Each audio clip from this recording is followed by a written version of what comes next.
Do you love movies? So do I. What's up, y'all? It's KB, and I love movies, inviting you to listen to The Conversation, a film podcast where passion meets perspective and opinion. From the old school to the new, I invite a guest on to discuss the movies that thrill us, challenge us, break our hearts, or even blow our minds. There's always new episodes dropping wherever you get your podcasts. So join the conversation. We don't just watch movies. We love talking about them too. The Conversation with KB Loves Movies, a part of Someone's Favorite Productions podcast network. Hey, this is Jason Kleberg from the Force 5 podcast, a show that forces a guest to come up with a movie-themed top 5 list topic, and then we reveal our picks on air. Top 5 heist films, top 5 tearjerkers, top 5 movie dogs. Every show you'll be asking yourself, what would be on my list? Guests include directors, screenwriters, actors, podcasters, musicians, authors, and even a professional wrestler.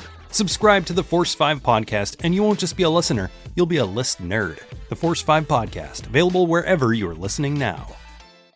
You're so pretty.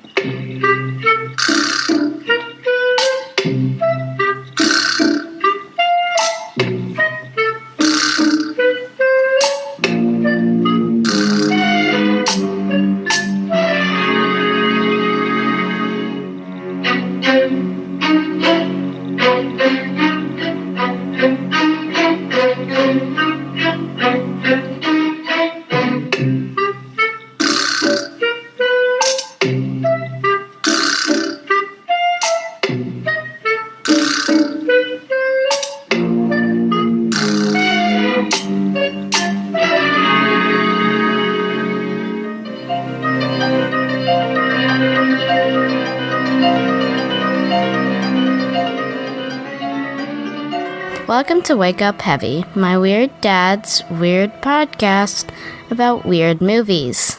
In this episode, my weird dad will be talking about... These tourist traps are all alike.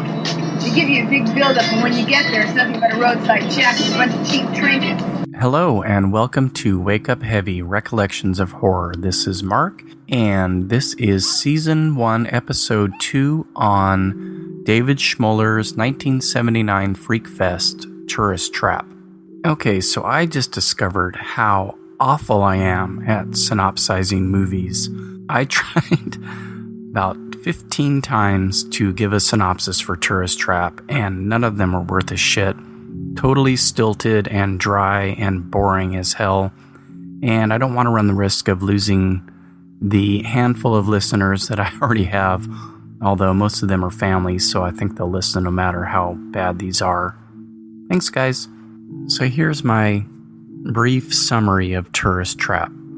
Woody, Eileen, Becky, Jerry, and Molly stumble upon an isolated wax museum. They are terrorized by a psychopathic killer with telekinesis and a penchant for wearing masks. Only one of them will make it out alive, but which one and at what cost? I think this is about the 50 millionth attempt I have made at a podcast for Tourist Trap. Part of that is I get so, and I know I've mentioned this before, I get so hung up on plot points. I really want to get the whole plot out there or not do it at all. And it's kind of my understanding that there needs to be some context. You can't just start talking about a movie blindly. And so I hope my summary, my extremely brief summary, covers enough of this story to satisfy that context. What I really want to talk about and what I like talking about is my history with the movie. And I don't know if this is just something that I am employing to work out certain things about movies. I mean, I don't know if this is like horror movie therapy or something for me. It becomes almost obsessive in a way to figure out when I saw a movie, what was the year, what were the circumstances. Some of this stuff is so old that I don't quite nail it down. And even with Phantasm, after I finished that episode up and listened back to it and started thinking about it, I thought, I don't even know if that's right. It might have been later. With Tourist Trap, I have a little better handle on it, but it's still kind of a bit hazy. And again, I don't know why I care so much or why I think anybody else would care, but it is something that comes up in my brain when I start thinking about these movies that have stuck with me for so long. And if you saw the blog entry about the comic book that I discovered after, close to 40 years after reading it for the first time, maybe it'll make more sense. And it's not a middle-age thing. I have done this for years for certain things. So this is going to come up constantly. It's going to come up, especially with Eraserhead, when I get to that. Maybe not so much with Dead and Buried or Halloween 3, because those aren't quite the touch points that Phantasm and Tourist Trap and Eraserhead are for me. I do want to talk about the opening scene, because I think it sets a good tone for the movie and for a discussion about it. Can it be a discussion if only one person is talking? That doesn't sound right. Anyway, Woody is rolling a flat tire down a deserted road, and he stumbles on Oscar's gas station.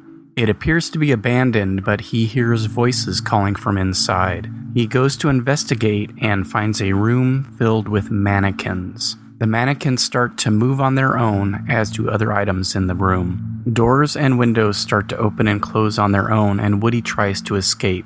Woody finally punches a hole through a door, but when he sticks his hand in, it is grabbed by unseen forces. Objects begin flying out of a cabinet across the room, until finally a lead pipe impales itself in his back. The cacophony of sound has stopped, but now we hear mumbling and shuffling as Woody's body is dragged off. I love the opening scene. I love it when a movie starts out strong, and this one pulled me in. I have no idea what's going on. I love the disembodied voice at the beginning. That's used in the first Friday the 13th at the end of the film when Mrs. Voorhees shows up at the cabin, and I think you hear her saying, "Save me," or "Help me," outside, and that's one of those things that can make my skin crawl. It's used a bunch of times in Tourist Trap to kind of lure one of the other young people into a room or house, and it works for me every time. Not overused, I love it. The other thing I like about the opening is that it makes us aware that something otherworldly or supernatural is going on. And that is a major, major plot point, and it is something that I will discuss at length in a bit. Shortly after our opening scene, we meet the rest of our main cast pretty quickly. Eileen was traveling with Woody when their car got a flat, and so she's waiting on the side of the road for him to get back. Their friends, Eileen... That doesn't sound right. Sorry. Jerry, Molly, and Becky. I am so bad at names. I've got to go off on a tangent here. It's time for another tangent. Thank you, Cleo. I think I suffer from a slight case of nominal aphasia. I have a really hard time with names, not only in real life, but in TV shows and movies that I watch. I can watch a whole season of a show and not know who everybody's names are. So I have practiced the names for Tourist Trap over and over and over again. And I think I have it pretty well, but I may screw up a couple times. Chuck Connors plays Mr. Slauson. Jocelyn Jones plays Molly. Tanya Roberts plays Becky. Robin Sherwood plays Eileen. And John Van Ness plays Jerry. Ooh, one take. Yes! I think that's the first time I've done that. They pick up Eileen, and together they all go search for Woody. They see his tire on the side of the road by a sign for Slauson's Lost Oasis, and they travel toward that. Then Jerry's car mysteriously breaks down. The girls take a skinny dip, and we meet Mr. Slauson. So, who needs a bathing suit? This is the perfect spot to stop and talk about my recollections of this movie. I saw this movie one summer on our local Fox affiliate on the Creature Feature on a Saturday afternoon. And I'm pretty sure it was the summer of 1981, which means I would have been 12. I know that it was pre-VHS because the only way that I could look for this movie was by religiously searching the TV guide for the next year or so to see if it would replay. It struck that deep a chord with me when I first saw it. I was completely creeped out by the movie, but that good creepy, that kind of draws you in and makes you want to see it again. I think this was around the same time that I saw Dark Night of the Scarecrow, which was a TV movie that really freaked me out. And again, it was that good. It wasn't scared freaky. It was just, ooh, this is weird and dark and different, and I want to see it again. And I'm pretty sure Dark Night of the Scarecrow actually came out in 1981. Although my memory kind of plays tricks with me on this because I feel like I knew who Tanya Roberts was already when I saw Tourist Trap. The reason I knew about her was because of her role in The Beastmaster. And she was nude in that movie on a couple of occasions. And around the same time, because of the movie, she did a pictorial in Playboy. So it may have been my second viewing, actually, of the film where I was cognizant of who she was. So the reason I wanted to stop here after mentioning the skinny dipping scene is that either upon my first or second viewing, I had it in my head that there was a nude scene in Tourist Trap involving these three young actresses.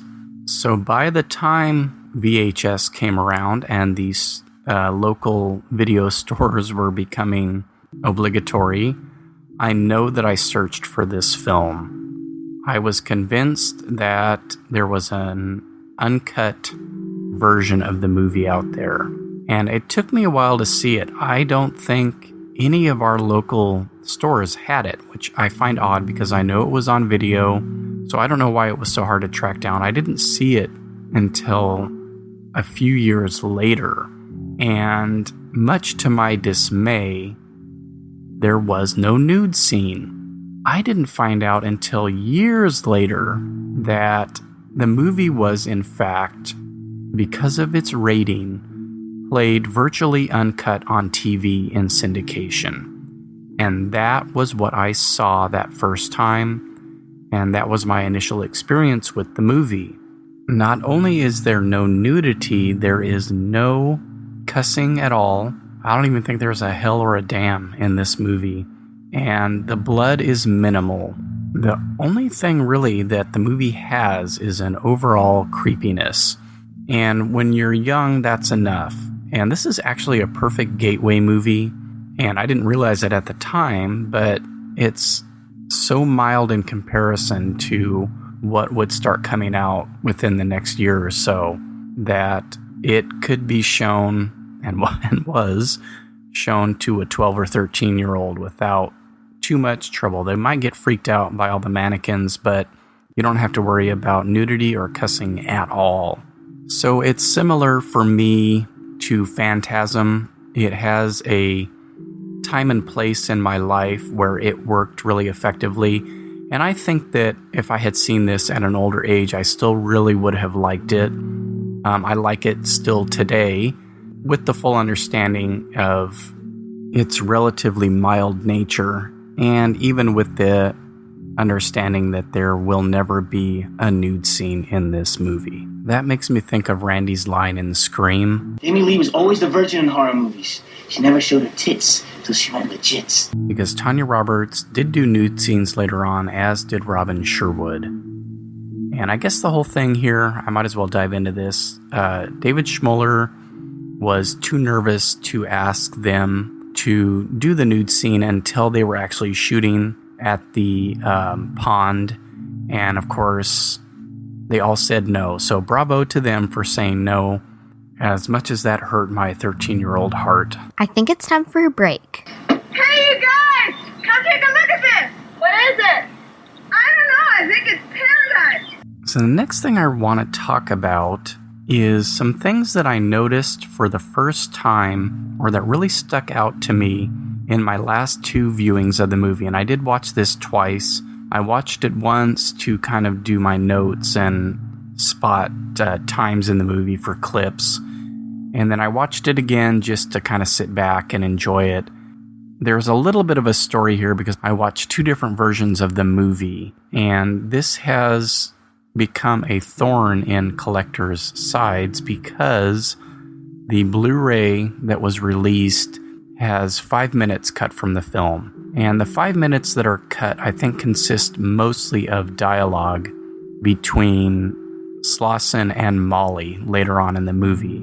Now, the producer of the film is Charles Band, and he's kind of known as a bit of a shyster. His company, Full Moon Features, has come under fire in the past for Blu-ray releases and not using negatives, kind of taking poor source material for the transfers, putting out special editions that aren't really special editions, charging exorbitant amounts of money for those. So he has a bad reputation for doing this, and people were not happy, and I realized that that is what I have on Blu-ray. But luckily, Shudder has the full 90-minute version. It's a little better transfer. I still don't think it's from the negative, but it is definitely lighter in places. I noticed some more details in the one on Shudder. It is the full 90 minutes, so if you don't have Shudder, I think you can rent it on Amazon Prime. It has been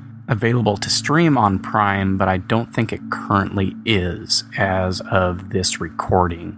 And when I say stream, I'm differentiating between that and VOD, video on demand. And VOD basically means you can rent or buy the movie, and streaming means you can watch it for free as long as you have a subscription to that service. So just to clarify that. So some of the things that I noticed for the first time in my recent viewings of Tourist Trap are that it can kind of be described as a pseudo-slasher. I never really thought of it in those terms before. And part of that has to do with the fact that the formula for slashers has been employed in movies and in books for decades. I'm going to link a site on the blog entry for this to a website that has a pretty good list of slasher movies, and it also has kind of some precursors, and I've discussed that briefly. I think at one point or another we all point to Halloween as kind of the first official slasher, and that was because it used the holiday theme. We had a final girl, we had most of the people who were killed being shown as having loose morals, either, being sexually active or drinking or doing drugs. Even though in Halloween, Laurie does smoke a joint. So there's always exceptions, but that's kind of the basic structure. When we talk about Halloween, almost every time someone then brings up Black Christmas, which was an influence on Halloween. It's centered around a holiday. We have an unknown or unseen killer attacking young women in an isolated location. It doesn't follow the tropes that specifically in Black Christmas. When we bring up Black Christmas, we then have to talk about Bay of Blood, which was aped by the Friday the 13th movies. If you watch Bay of Blood and then watch Part 2, Friday the 13th Part 2, you will notice some very similar kills in both movies. And then we can keep going back to Psycho and Peeping Tom. Even the kind of old Dark House movies lay this foundation of a masked or unseen killer in an isolated location taking out people one by one, usually with a knife or sharp object of some kind. And a lot of times film theorists even point to something like Agatha Christie's 10 Little Indians, which employs the basic plot structure of most slasher films. And I think it even has a final girl and a showdown with the killer at the end. So It's been going on for years, and it's not unusual to see that in horror movies that are before the slasher boom. And I think Tourist Trap can fall into that category loosely. We definitely have a masked killer. We definitely have a final girl. It's sort of implied that the other girls are maybe of a looser moral standard. Eileen is wearing a halter top and short shorts. Becky is wearing a tube top and short shorts. Molly is dressed basically like Anne of Green Gables. She's wearing a sun hat and a long dress. So you can kind of already tell from the get-go who the final girl is going to be. Of course, the thing that really sets it apart from being a slasher is that the villain has the added notion of telekinesis. And I think this is a sore spot for those people that don't appreciate the movie. It's my understanding that this was a script addition from Charles Band. I struggle with this, not just because I don't care much for Charles Band or most of his films, but it's integrated so thoroughly within the script and the plot that it seems like it had to have been there from the beginning. If not, they worked it in beautifully. Of course, the notion of the supernatural does come up in other slasher films. Michael Myers is presented as human but indestructible, at least in the first two films, and I don't really dive too deeply into the rest of them, except for Halloween 3, which I love. And that has nothing to do with Michael Myers. Happy, happy Halloween, Halloween, Halloween, happy, happy Halloween, silver shamrock. Jason and Freddy Krueger also have kind of otherworldly powers or abilities. But when you talk about slashers like The Prowler, The Burning, Prom Night, Happy Birthday to Me, they're basically normal people. And so the telekinesis here is a really strange addition, but it works so well for me. It's something that I really latched onto as a kid. It, like I said, it moves the plot along. It's almost a deus ex machina. It gets the villain out of trouble a lot of the time. It sets up this elaborate game of cat and mouse that he plays with his victims. It's hard for me to even imagine the movie without it. So bravo to them for taking the suggestion and running with it. I think it's time for a break. What do you think it is, Jared? Well, I'm a law student. What do I know about cars? I mentioned the cat and mouse game that goes on during this movie, and this is something that I really latched onto when I was watching it to take notes, and it's something that I kind of missed or didn't give too much thought to before. The first instance of this is with Woody's tire. Now, he has rolled this to the abandoned gas station and he leaves it outside during his attack and ultimate death. And the next time we see it, it's laying by the Slauson Lost Oasis sign. And I never really thought about it other than the odd line here that I think Eileen gives. Look. It's Woody's tire. He must have gone this way. Because I always wondered, how does she know that that's Woody's tire? I think I thought it was Becky saying it, and why would she know? But I guess it would make a little more sense that Eileen recognized his tire. It wasn't there before. Someone put it there deliberately to lead them down the path to the Lost Oasis. And then the next instance comes shortly thereafter when Jerry's car breaks down. And I never made the connection here. He kind of notes that this is very unusual for his car. It usually runs perfectly. And I never really caught this. I'm sure I noticed it at some point. This is a movie that I've watched sporadically through the years. It wasn't readily available. After the car breaks down, the passenger headlight breaks on its own. So I finally realized, oh, this was all done by telekinesis. And then it made me think back to Woody and Eileen's blown tire and whether that was done through telekinesis. So again, kind of going back to employing this throughout the movie from the get-go and how it's just woven into the script and the story.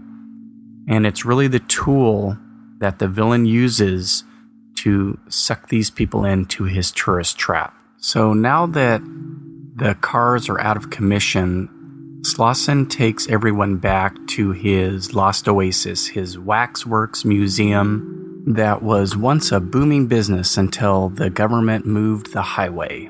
How's that for a horror movie trope? That goes back to Psycho. We learned that Slauson's brother created the eerily realistic animatronic wax figures for the museum, but he has left and gone to Hollywood to make his fortune. And then we also discovered that Slauson's wife is dead. This tugs at Molly's heartstrings, and it's also important to note that Slauson has obviously taken a liking to Molly as well. He refers to her by name. What's your name? Molly. Molly. Throughout the movie, and I think that's kind of important. Oftentimes we do that subconsciously, say someone's name again and again. So that's used to great effect here. The rest of the gang is a little bit more apprehensive about him. At this point in the movie, he takes Jerry off with him to fix the car, and he warns the girls to stay in the museum. Eileen notices that there is a house behind them, but Slauson says that no one lives there and they have no business going outside. From this point on, we get kind of into tropey horror movie territory where an individual goes off by themselves, gets attacked, and isn't seen again. Then someone goes to search for them, gets attacked, isn't seen again. This happens over and over in the movie, and it's one of the sore spots for me. Not so much that they employ that kind of overly used plot device.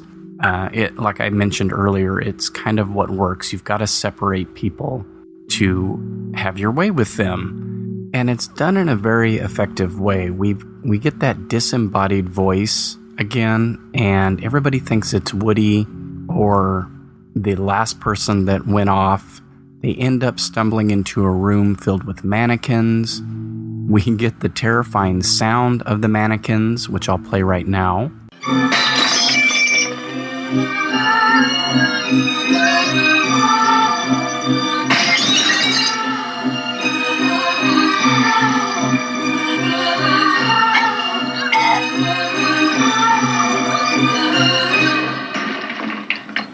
Plus, we have Davy in his masks that are truly horrifying. They did such an amazing job on these. The part that really gets me is the hinged jaw, and this is used on the mannequins as well. But of course, it allows the actor to move his mouth and have that move as well instead of just talking behind a mask, which is kind of just silly. So by doing that, it really, really adds a creepy element to the masks. And one of the masks looks like Leatherface when he wears the skin mask with the dark hair in Texas Chainsaw Massacre. And I'll bring that point up again later. It is interesting to note, though, how people are killed. Unlike the slasher, there are no personal up-close killings in the movie, save for one. And mostly it's done through telekinesis. The one girl that is killed by Davy, Slauson's quote-unquote crazy brother, is a character that we have not seen before. When Becky is captured, she is reunited with Jerry in a basement room, and our killer is seen preparing some plaster to put on Tina's face. Now, you are one of us. Isn't she pretty? So we get here the indication that Davy is unhinged and he traps these young people to turn them into mannequins. People don't come here anymore, so I have to go out to the highway. The gas station is perfect. That's where I found Tina. She's so pretty. And this was kind of a confusing thing for me as a kid, this scene with Tina. I guess I didn't really understand that Davy had turned Eileen into a mannequin. It's obvious now that the mask and clothes that the mannequin is wearing are what Eileen was wearing, and the mask is supposed to look like her. But he also wears it. That is the image that's on the posters and the DVD, Blu-ray, and VHS covers. The one that looks like a little bit like Leatherface. As a kid, I was thinking that Tina was Eileen, and I kind of missed the whole point of her conversation. She's obviously been there for a while because we get this little bit of dialogue. You're so pretty. No, please, not again. Why don't you like me? And it's also kind of apparent that Davy has been doing something to her, and I think there's a sexual innuendo there. Now, knowing that it's another person that was trapped, it kind of gives it a little bit creepier feel to me as an adult that this is ongoing, and that becomes more apparent towards the end of the movie with the mannequin scenes. Yeah, that's another thing that I completely missed as a kid. It's a little bit confusing with the comings and goings of the victims, so I can understand it. But again, another thing that I really latched on to in my more recent viewings. Just a warning that from here on out, we are entering spoiler territory for this nearly 40-year-old movie. Much like Phantasm, this movie has a surprise twist. I don't know how much of a surprise it is. I think I sussed it out when I was a kid, or maybe I'm just giving myself a little too much credit. It turns out that there is no Davy, or at least there isn't anymore, and Slauson is the masked killer. So this seems like a good time to read the review in the Psychotronic Encyclopedia film. This harkens back to Phantasm again because I read the VHS cover for that, and it included a quote from this very same book. A number of the movies that I plan on discussing have pretty negative reviews. This is kind of a mixed bag, but since we're in spoiler territory already, I figured I'd go ahead and read it. Tourist Trap, 1978, Compass. Producer J. Larry Carroll, director David Schmoeller, screenwriters David Schmoeller and J. Larry Carroll. This was from 1979, actually. A bizarre movie that makes no sense at all. Chuck Connors, the Rifleman, stars as a psycho with telekinetic powers. At his out-of-the-way vacation spot, he traps 4 young people in his wacky world of mannequins. Store window dummy parts are everywhere. Some mannequins come alive. Some people become mannequins. Sharp objects fly through the air. Future Charlie's Angel Tanya Roberts is stabbed in the head. Whoops, haven't gotten to that part yet. An interesting misfire. The music by Pino Donaggio is available on a soundtrack album. And I think that's actually been re-released. There's kind of a big wave of vinyl soundtracks out these days. I do like the score, but not enough to buy an album of it. I like scores in movies. I don't necessarily like listening to them on their own. That's a whole other topic. I think it's time for a break. Oh, yeah? Well, how do you know it wasn't some crazy old cook who likes to chop up pretty girls by moonlight? The twist is a little problematic for people, and it's actually a little problematic for me. On top of the telekinesis, we now have this twist ending. It's a little bit of a cheat. When I start thinking about the story, this is the one thing that kind of bothers me. So I really tried on my initial rewatch of this for notes to spot places where there were major continuity errors. That's in reference to Davy and Slauson being in 2 places at the same time. And to be honest, I think they were fairly careful about it. There are a couple spots where it's a bit of a stretch for him to be Davy in the house and then reappear as Slauson at the museum or in his truck. But I really couldn't find a spot where they were existing in two places at the same time. You know, with movie time and movies in general, you have to give a little bit of leeway and suspend your disbelief a bit, especially in horror movies. And horror fans are very forgiving of plot holes and continuity errors and Deus Ex Machina and all that stuff if, you know, everything else is hitting the right spots. But I didn't find a glaring example that required me to kind of all of a sudden dismiss the movie as a whole. However, it does bring up one point that kind of bothers me still. When Eileen has gone off and we see that she's been attacked by Davy, Slauson comes back and finds this out from Molly and Becky. So he tells them that he's going to go find her.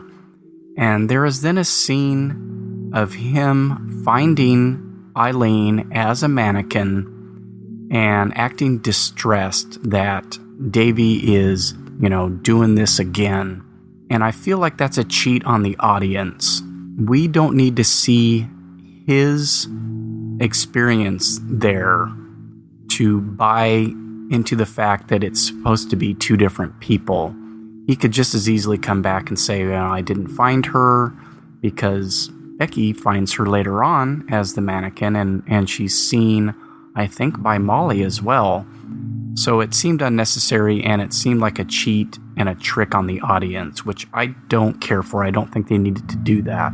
I think part of it might go back to the cat and mouse game and his searching for her, although we still don't need to see his point of view on this. But he is toying with them the whole time. And he's even toying with Molly, who he has taken an instant liking to. When he tells his sap story about his brother leaving and his wife dying, it's really a ploy to gain her sympathy. And at the end of the movie, we find out the real story. They were whoring behind my back.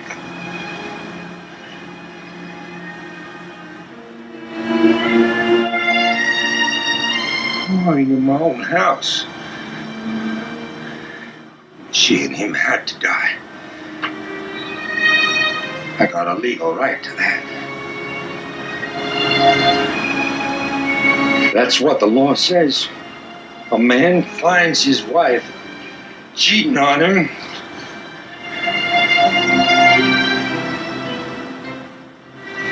He's got a legal right to kill them both.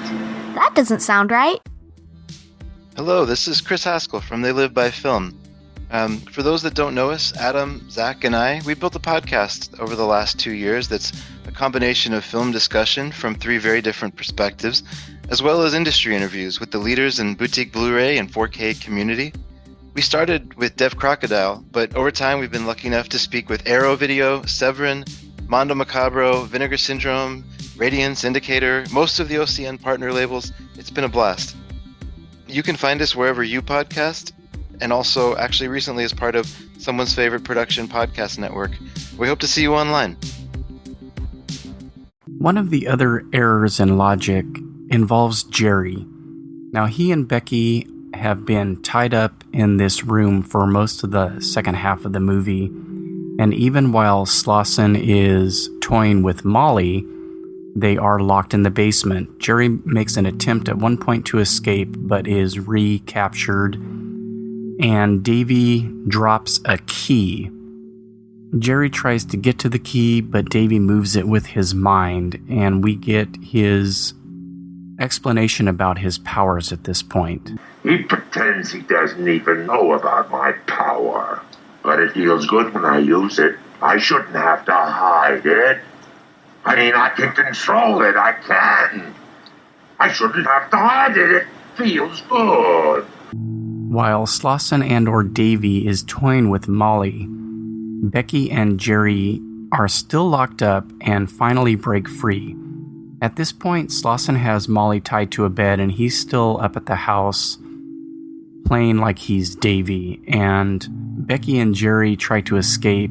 They are going through a hallway and pretend that they're mannequins when Davy comes to see what the noise was. And this scene always made me laugh because Tanya Roberts is moving the whole time.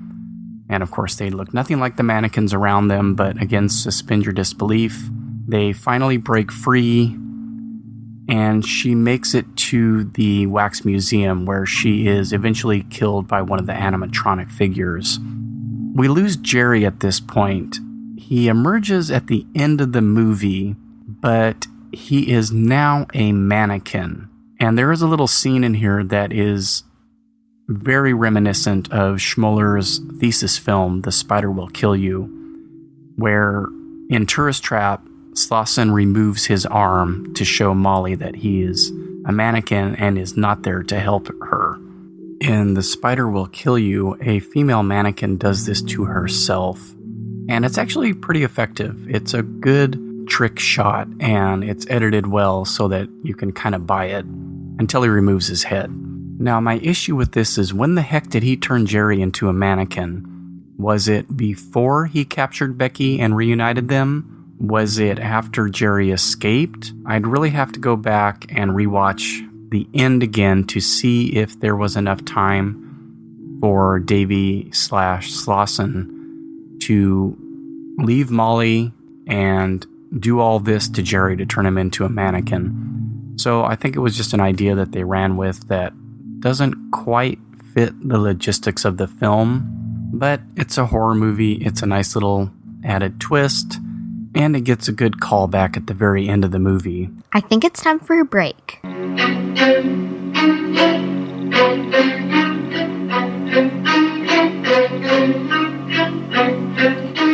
Now on to the good stuff. Tourist Trap, to me, is a lot like Phantasm in that it has an awkward, maybe unintentional surrealism to it, and most of that is due to the telekinesis. It adds a really strange device and overall theme for the movie where we would normally just have a killer attacking young people and offing them one by one. We've got this strange notion of the psychic powers that this guy has. And then the animatronics and the mannequins add another touch to that. And now this is mostly tied into the telekinesis because Davy and or Slauson is manipulating these things. And a lot of the time, he's not even in the room when everything's moving apparently on its own. So kind of through, most of the movie have no idea what's going on, and that adds that little odd touch that I really, really love. And the next big bonus for the movie is the mannequins.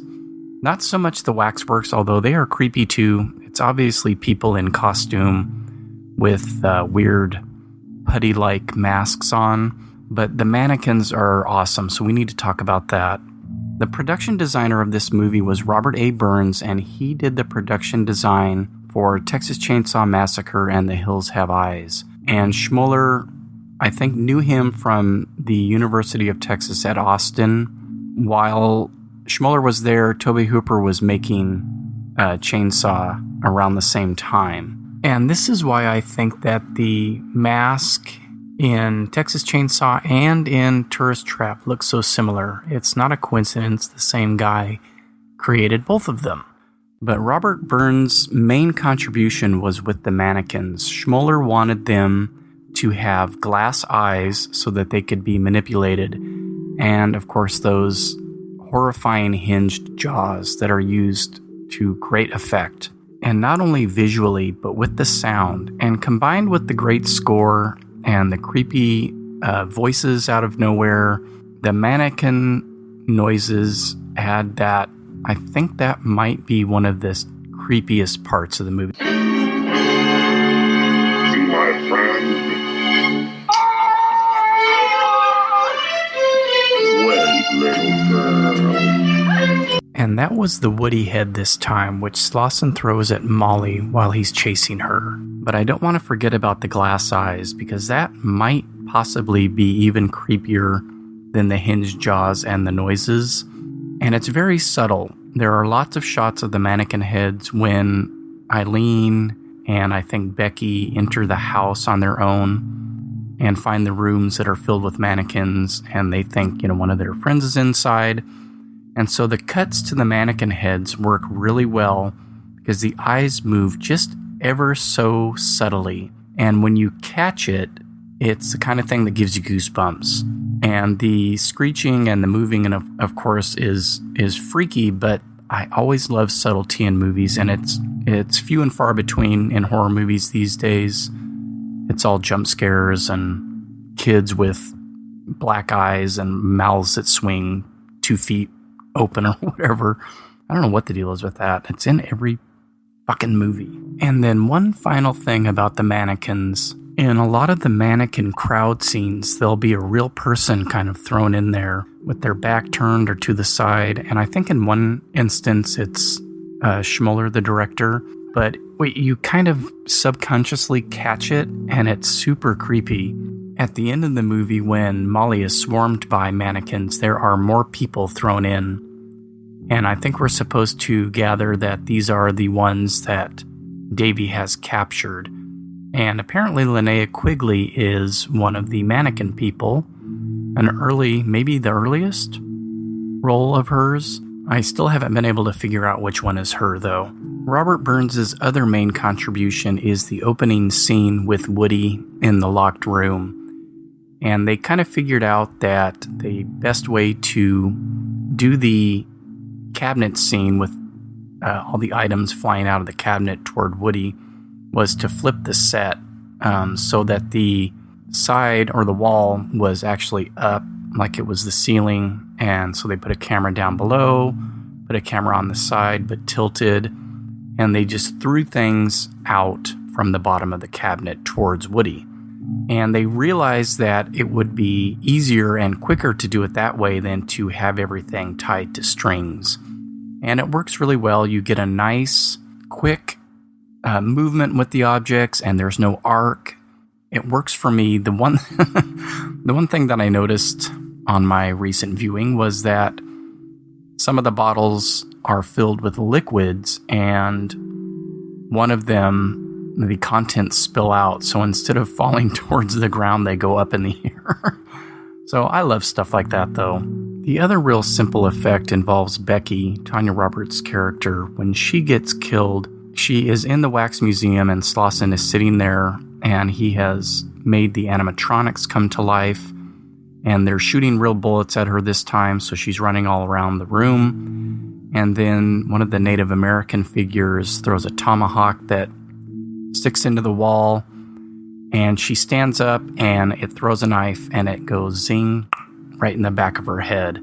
Apparently this time they did use strings, so it's a real simple device, but I kind of wonder why they didn't just do this shot in reverse. So they actually had the knife, and I'm assuming it had a short blade on it, go along the string and hit a piece of wood that was strapped to the back of her head or her neck. And apparently the sound that you hear is the sound of the knife hitting the wood. So they got to use all of that, and I think to myself, it might have been a little bit safer to have shot that in reverse, which is generally how shots like that are done, but first time director and all that, but it works really well. It's a nice smooth shot, and she's done for.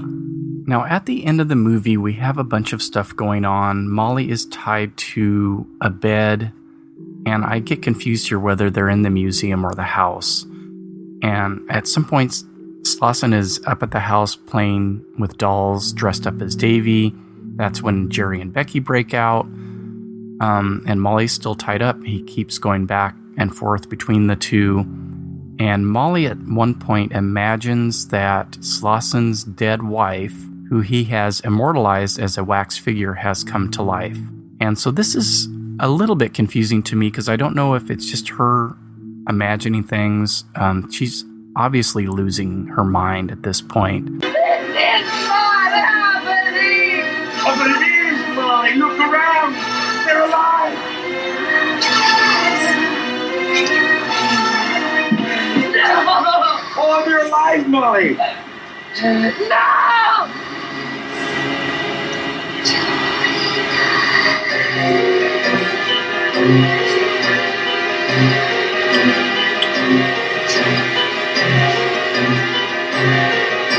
But at the very end, Slauson is dancing with the wax figure of the wife, and it kind of cuts back and forth between it being a mannequin and being a real woman. And at the beginning of the movie, when they first go to the museum and Becky and Molly are there alone, they touch the wax figure of the wife and both get kind of freaked out because they say that it almost looks like she could move.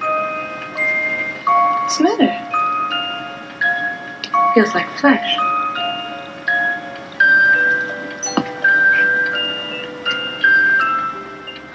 Oh, you're right. So I'm not real sure if this is mind trickery, more telekinesis stuff, if he's manipulating Molly somehow. And then this is where Jerry, as the mannequin, comes in and Molly realizes that he is not there to help. The axe ends up on the floor and Molly uses it to kill Slauson. And here's where we get to the final shot of the movie. And apparently this is something that gets brought up to Schmoeller a lot, like people don't understand what's going on or they don't like the ending. I think it's brilliant. It's the perfect way to end this movie. We do have a final girl, but she has passed the point of no return, at least mentally. So we have this great crane shot that comes up over a vulture that has his wings spread, and as he folds them down, apparently this was a trained vulture, we see Molly driving along in Jerry's VW thing.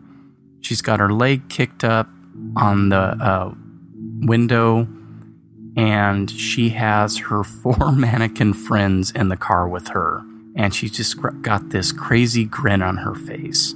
So I love it. And then the freeze frame and the movie's over. Credits roll. The score plays some more. It's just, I love the end of this movie. And this is kind of antithetical to how a lot of the later slashers would end, with the final girl coming out virtually unscathed, like Alice in Friday the 13th. And apparently, since Schmoeller was a first-time director and directing actors was not his strong suit at the time, That doesn't sound right. Jocelyn Jones asked, what's my motivation? What am I thinking here? And he didn't have an answer for her.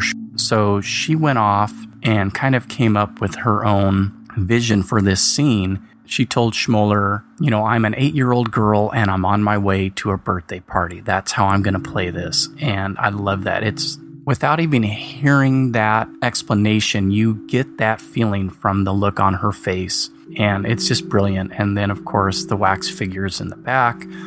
The Jerry one looks pretty good. The girls don't look so great. But, that's the end of the movie. So to wrap stuff up on Tourist Trap, I want to talk about the cast and crew a little bit.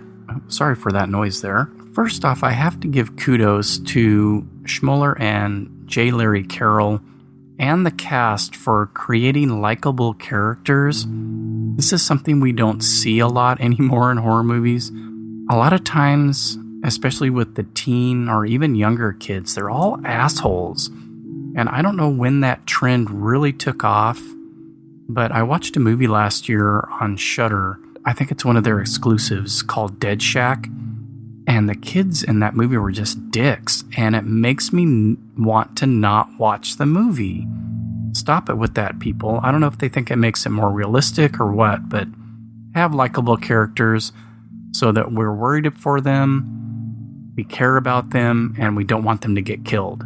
And we're upset when they do. As I mentioned, David Schmoeller, this was his first film. He had done a thesis film, which I watched and mentioned earlier in the episode. And he went on to direct other horror films. He did The Seduction, which was a TV movie. That doesn't sound right. It was not a TV movie, with Morgan Fairchild and Michael Sarrazin, and I think it got panned pretty hard by critics and won some Razzies. And then he directed a movie with Klaus Kinski called Crawl Space. And it's sort of similar to The Spider Will Kill You in the set and the tone of the film. It's not very good. I think I got pretty bored with it quickly. And Klaus Kinski is hit or miss with me. Sometimes his craziness is kind of inspired, and then sometimes it just gets ridiculous. And then his other claim to fame, at least in the horror world, is writing and directing the first Puppet Master film. So apparently Schmoeller has something going on with puppets and mannequins. He must have been traumatized in a store at a young age or something, because it runs throughout his career. Chuck Connors had been acting since the early 50s. This was supposed to be a comeback role.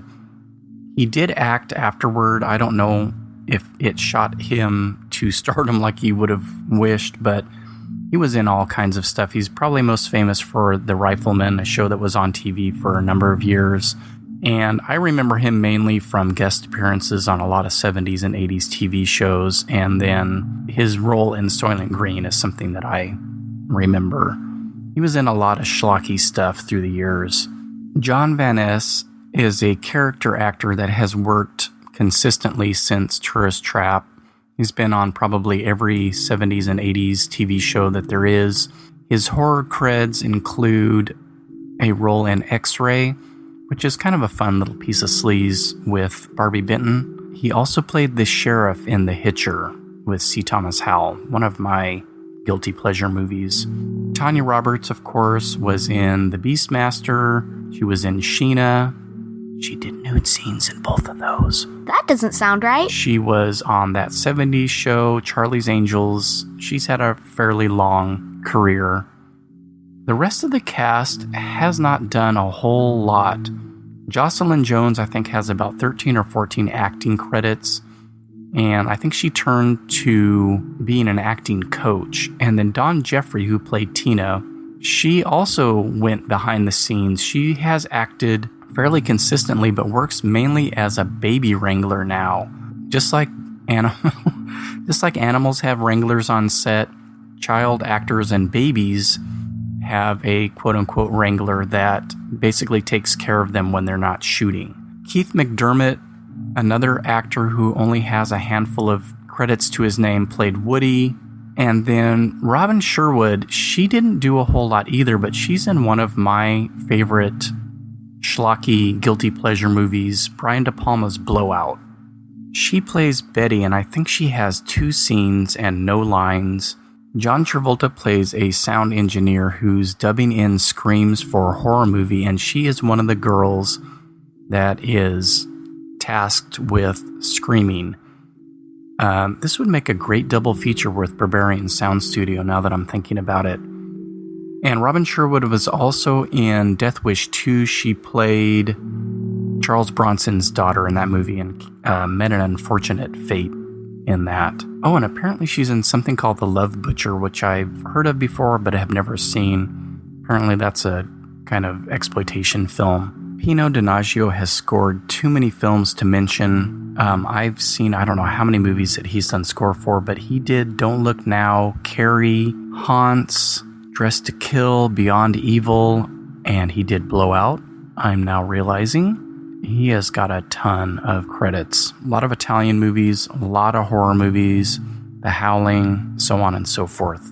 And lastly, Robert Burns, who I already mentioned, did art direction and or production design on Chainsaw Massacre, The Hills Have Eyes. He did The Howling, Mausoleum, Microwave Massacre, The Reanimator, and Night Wish. Again, a lot of horror credits.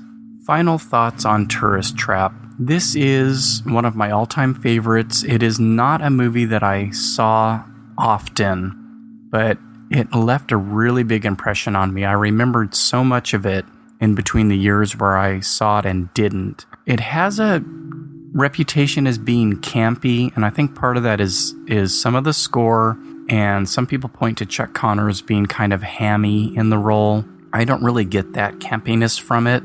It is one of those movies that just has an overall creepy, layer and tone that hangs over it through the whole movie without being overly gory or salacious or too violent or anything like that. It's the perfect gateway movie for people just getting interested in horror, or even if you're a horror aficionado and haven't seen it yet, check it out. Okay, this is Mark signing off. Thank you for listening. If you could leave a rating and comment on iTunes or SoundCloud, I would greatly appreciate it. And for next month, if you want to hear either about Dead and Buried or Halloween 3, you can leave a comment on the blog, you can leave one on Facebook, you can send in a suggestion, and I still haven't decided yet what I'm going to do. One of those two movies, though, for October. Okay, thank you very much for listening, and don't forget to wake up heavy.